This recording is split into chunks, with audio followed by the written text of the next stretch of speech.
And even if some of us or all of us have to spend even a little time in the hellfire, I don't want to spend no time there. But even if we did, I'm so happy, I'm so full of hope that I remember the words of the Messenger of Allah sallallahu alaihi wasallam. He said that Prophet Musa asked Allah, who will be the least person in the paradise? I mean the least. And Allah informed Prophet Musa alayhi salatu wasalam that the least person in paradise will be a person who was in hellfire, who was burnt in hellfire so much that he became totally black by the fire. And Allah would put him in the river of life. And then Allah will say to that man, go and enter paradise. And the man will say, oh Allah, he's filled up. Everybody took their place. There's no place for me.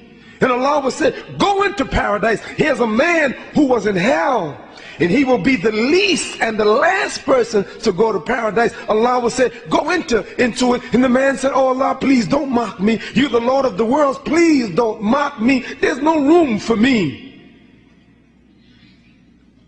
And then Allah will say, go enter.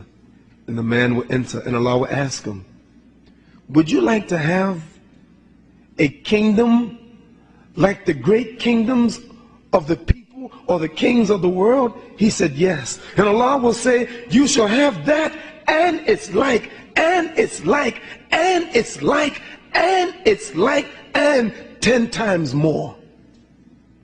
And this person will be the least in heaven, and Allah will ask him and tell him, you shall have everything that you desire, and whatever you ask for, you shall have.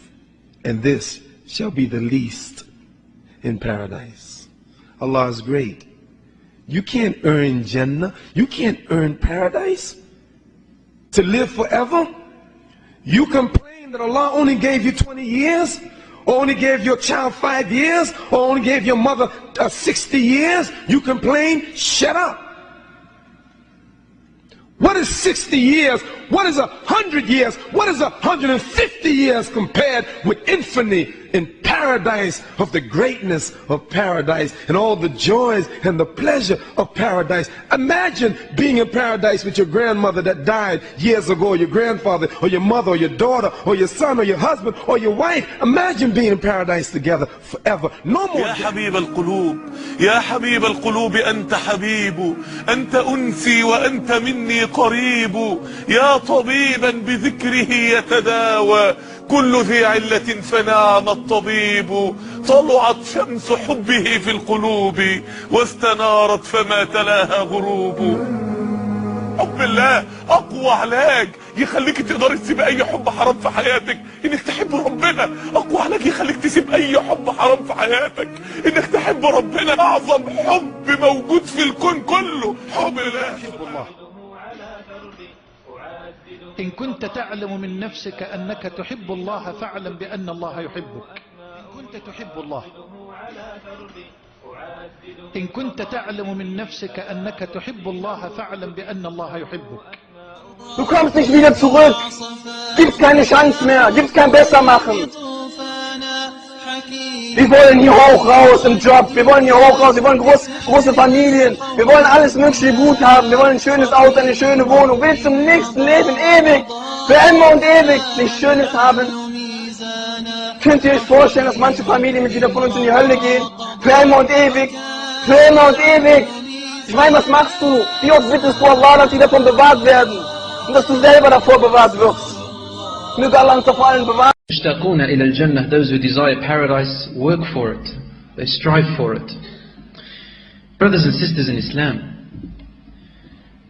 the Prophet ﷺ described a mu'min in this life, and he said, "Ad-dunya sijnul mu'min wa jannatul kafir."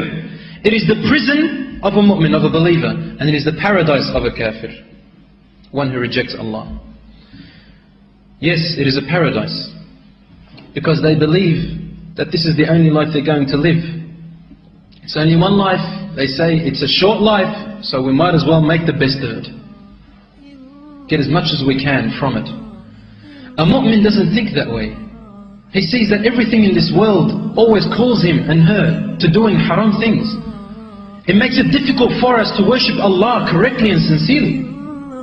It makes it difficult, especially in our time today, where the Prophet ﷺ said, there will come a time when Al-Qabidu ala dinihi kal-Qabidu ala jamratin min nar. The one who is holding onto his religion is like one who is holding onto a coal of fire. It's intense, it's difficult, brothers and sisters. But it is not difficult upon the one who anticipates a great reward in the hereafter. La wallah, abadan. Imagine you are a prisoner, or imagine you are an outcast, a stowaway, and you're stuck on an island. Or you are in a strange land, you have no family, you have no food, you have no water, and you just anticipate to getting back to your family, back to your home. Imagine what kind of a feeling that type of a person would be feeling when he is in a strange land, imprisoned, encaged. He will do anything and struggle in any way just to get back to his family, get back to his home, get back to security, wouldn't he? Sometimes even if it meant his life.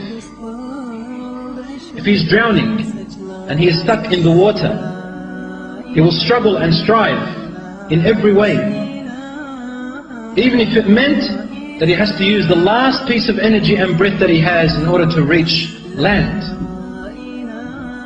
Ad-dunya sijn al-mu'min. The world is like a prison for a mu'min. A mu'min, one who desires Allah, one who desires paradise.